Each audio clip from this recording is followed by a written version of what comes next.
Hello, my friends, and welcome. Look at this beautiful rainbow fish. This is one of the larger rainbow fish, but today on FISHTORY, we are going to be talking about some of the smaller rainbow fish that are lesser known. You may know some of these bigger varieties of rainbow fish that are the big stars in the hobby and that get rather large, live a long time, and so forth.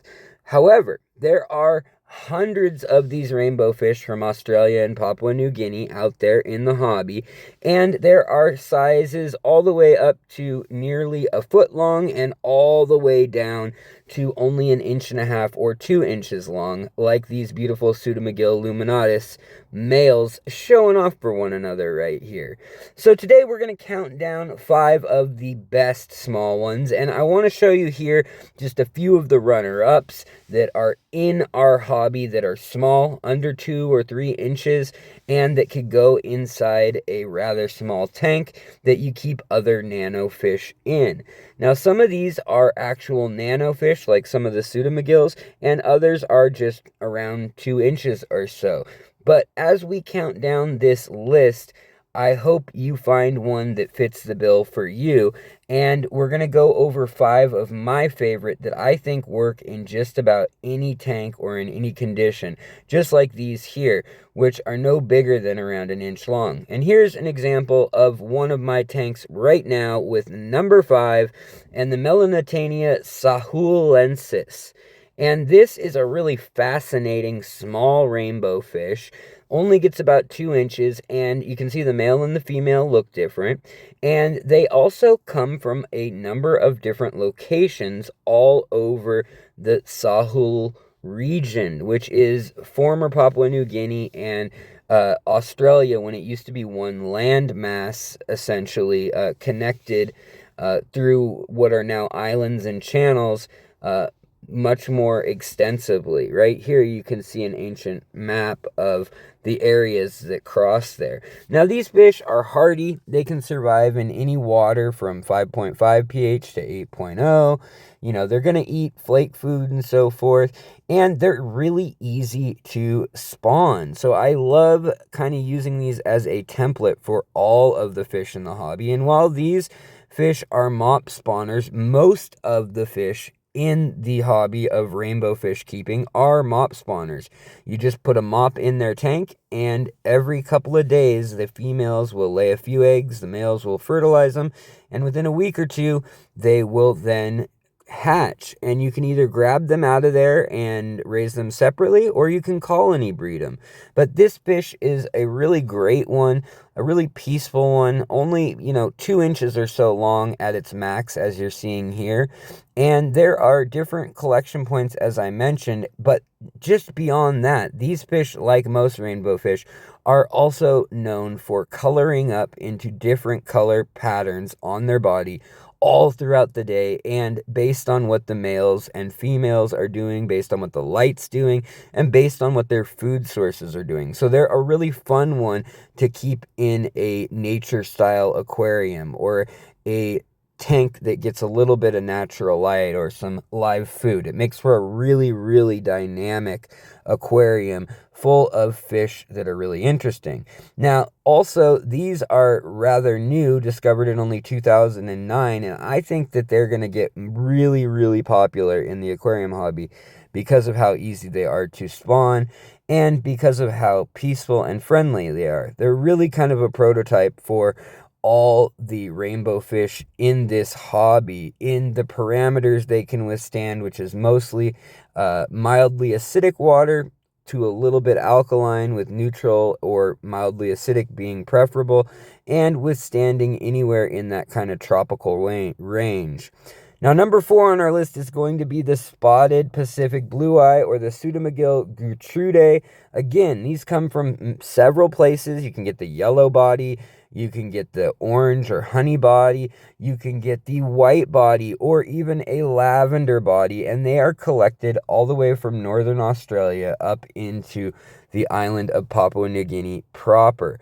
These are a beautiful fish. They're known kind of famously. These are RU2s and RU4s, and this is a Decay village, a new color form that has kind of a purple body. So undoubtedly we will be discovering more and more of these little fish as time goes on. And all rainbow fish have relatively small mouths and are relatively peaceful and kind of stick to their own species. So they go great in a peaceful, laid back, well-planted community tank, and you can even colony breed some of these species.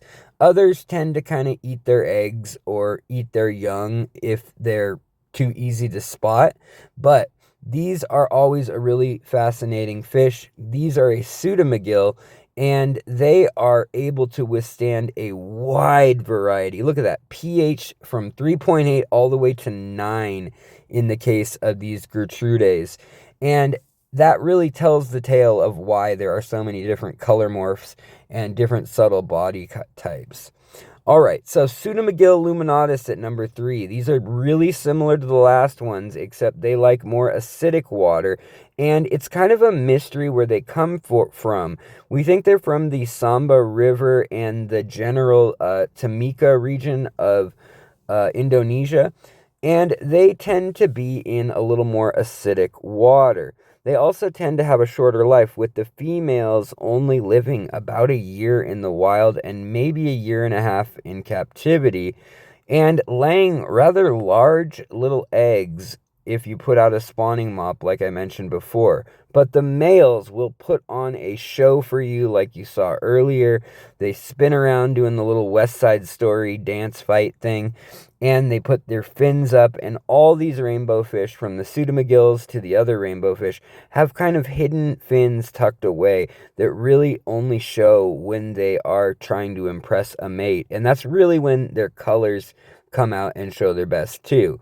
These ones are a little more timid. They only get about 1.5 inches, maybe 2 inches max if you're really power feeding them. The females are a little more drab in color like these here, and the males are a lot more bright, honey to even a red color, depending on the collection point.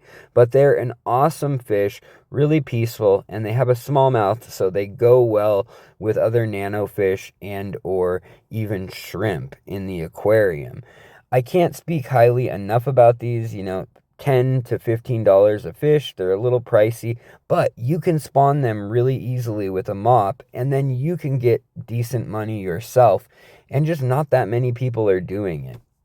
All right, number 2 on my list is going to be the Threadfin Rainbow, another really awesome rainbow that's been around quite a while. This one's a little different evolutionarily, and it comes in all sorts of colors. Check these out. So this is the one you know from the hobby most likely. But look at this. There are some crazy color morphs out there with black fins, pink fins, red fins, yellow, purple, orange, black and green. I mean, look at that. Absolutely wild, from northern Australia and Papua New Guinea, kind of like most of these fish.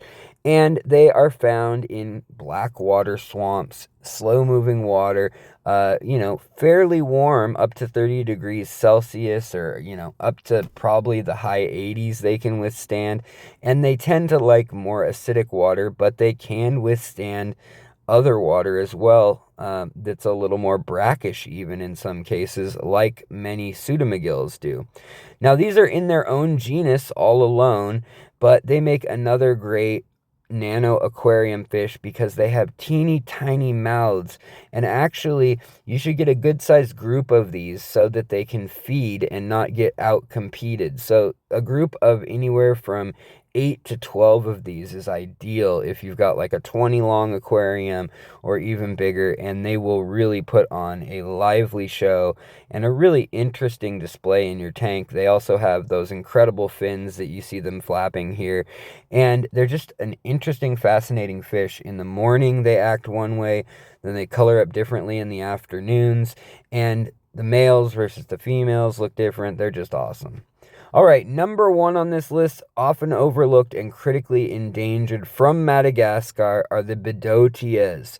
Now, these are a whole group of rainbow fish with 21 different species.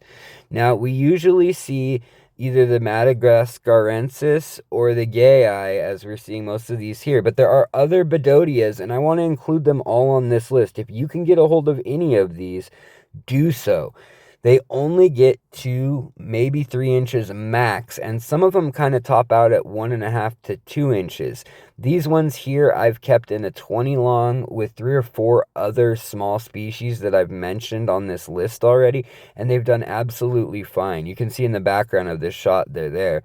Now they're from basically black water or slow moving rivers in one part of eastern Madagascar. They are going critically endangered and probably will be extinct in the wild soon. So it is so important that we keep these as a care species and that we keep exploring their habitat to find more, because 12 species have been found since 2007 of those 21 that I mentioned. They're a beautiful fish, and they really do color up differently all throughout the day. Here you can see the same fish coloring up at the store one way in one set of water parameters and another way in my water. And they will color up more brightly with water changes. So I highly recommend keeping the tank very clean for them. It can have algae. As long as it's soft water, they're going to love it.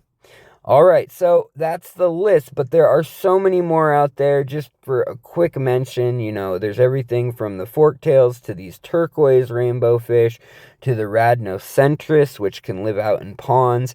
And all of these, as I mentioned, they're living together in harmony in my aquariums as we speak. I pull them out, breed them separately with a little mop in their own tank, and then I pull out the parents. So thanks for watching the countdown. I hope you enjoyed it. If this content has earned it, please like, subscribe, share, and I will see you next time. Take care.